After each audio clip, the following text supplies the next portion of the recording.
Welcome to the Whiskey Vault. I'm Daniel Whittington, Chancellor of Wizard Academy and Whiskey Marketing School. Today I'm trying a whiskey from a distillery that I already love, which makes it hard to be objective. And I like the master distiller and master blender, Murphy Quint. It's a Cedar Ridge. And full disclosure, this is why it's gifted drams. Murphy sent this to me. Did not have to, super kind, had no expectations of me reviewing it on the channel, didn't ask me to review it on the channel. But I got to hang out in this actual room with Murphy last Bastard's Ball. And I really like him. I mean, as a human. He's one of the kind of people that make the whiskey industry a great place to be in.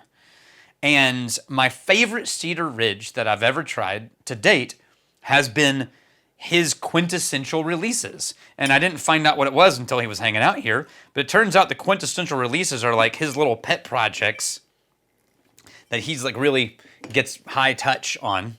So of course it's my favorite. And this one he sent me is number 5, and it is heavily angled towards Madeira. Now, if you've been watching, you know that I have a soft spot for Madeira cask whiskey, because I had no idea until the last few years, decade. I love Madeira, it turns out.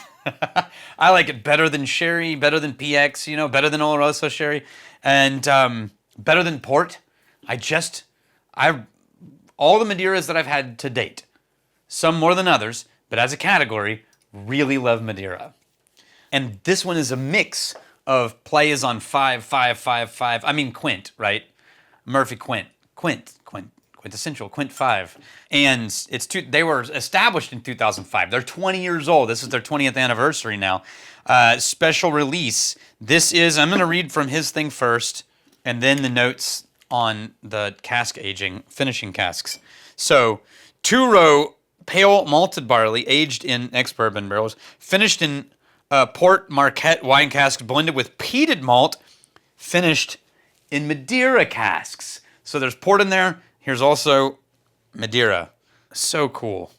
58.9%. Welcome to Iowa. If everybody in Iowa is as cool as the 2 people I know from Iowa, then I have missed out hanging out and spending more time in Iowa. Oh, come on. It smells so good. There's no way I could be objective about this, guys. I'm getting no financial incentive for this. I don't own any stock in the company. This was a gift. So sure, maybe that. But I like them too much. They're going to have to really screw it up for me to be like, I don't really like this one. But the jam and that peat smoke just sort of ghosting around the edges of the nose. It's so rich and heavy, bready. It is very much like Fig Newton fig bread, dense Christmas fruitcake, glazed chocolate sprinkle. Oh man. What would I compare these to? What would I compare this to?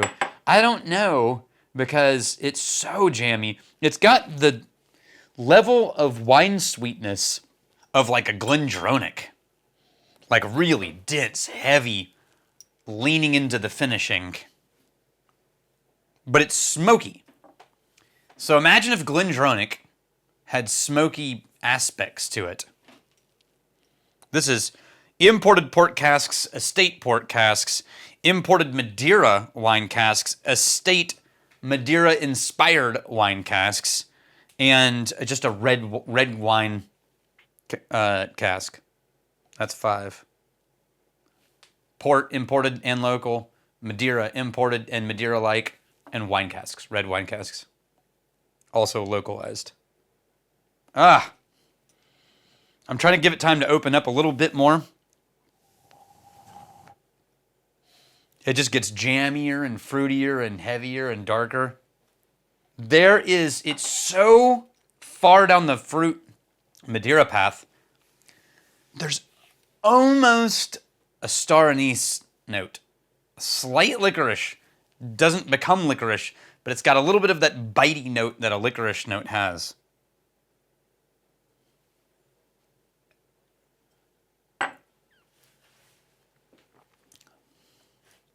Okay, I'm going to say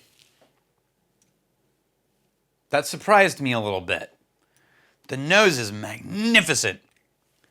I was ready for the palate to just roll over me and take over and just dominate, and it didn't. It just sort of was like, hey, is it okay if I mean, I don't want to bother. Could I come through here? Is it okay? I mean, I just, it just sort of gently, questioningly, haltingly made its way in, and it was like, hey, so sorry, excuse me, sorry.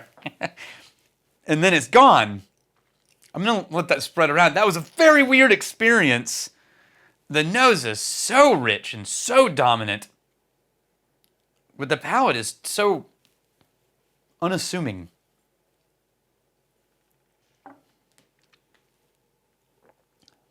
Okay. No, it's still doing the same thing.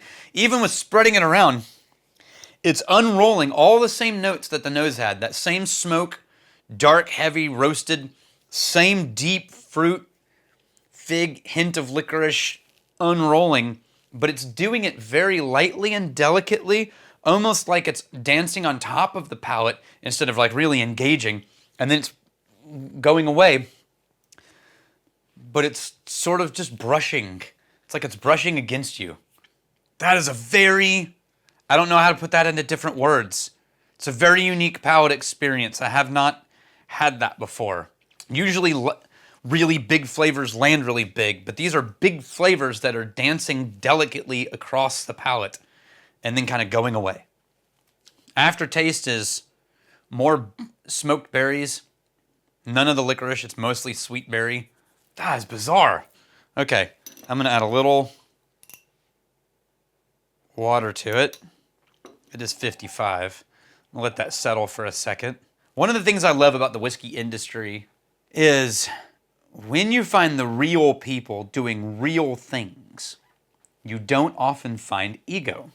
I found this to be true in the music industry. Are there egos in the industry? Yes. But when you find the real badasses who know what they're doing and who have executed at a really high level and have a history, they are, in my experience, almost across the board, kind and open and promoting others, generous with their knowledge. And that's what I loved about Murphy, was just he's one of those kinds of people. We have a lot of them in Texas. We're very absurd amount of riches of really kind, great people in Texas in the distilling industry who all reach out helping hands and lift each other up. And he felt right like he belonged in that circle of all the people that I consider to be friends. And so we're not friends. I've hung out with him one time here hanging out, but I've got a disproportionate affection for the guy because of it. It felt like, no, this is our people. Okay, now with a little bit of water, it turns into more of a chocolate fudge direction. There it is. With a little bit of water, it rolls down the center core of the palate and really unfolds, but stays deeper. Just a little bit of water made it land heavier. That's weird because your mind will try to create patterns to show you, here's what you're experiencing. It reminds me of if you've ever sprayed Rain-X on your windshield and water, instead of running down the window, beads up and rolls off, right? That's what the first experience was like. Pouring a little water into this cracked it and made it run down like normal water down a window.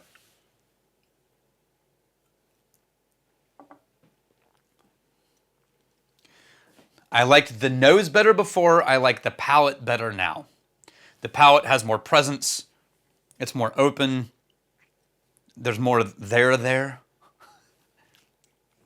The nose is not as deeply, heavy-handed, rich, but it's still beautiful. I think this benefits from a little dash of water, even though I liked it how it was. Anyway, Cedar Ridge, great distillery. Check them out. Cheers to you. I'm really glad you're here. Iowa. So if you're here waiting for your state to get a shout out on the Whiskey Vault, I'm looking at you, Vermont. Then, like and subscribe. Maybe we'll get to you.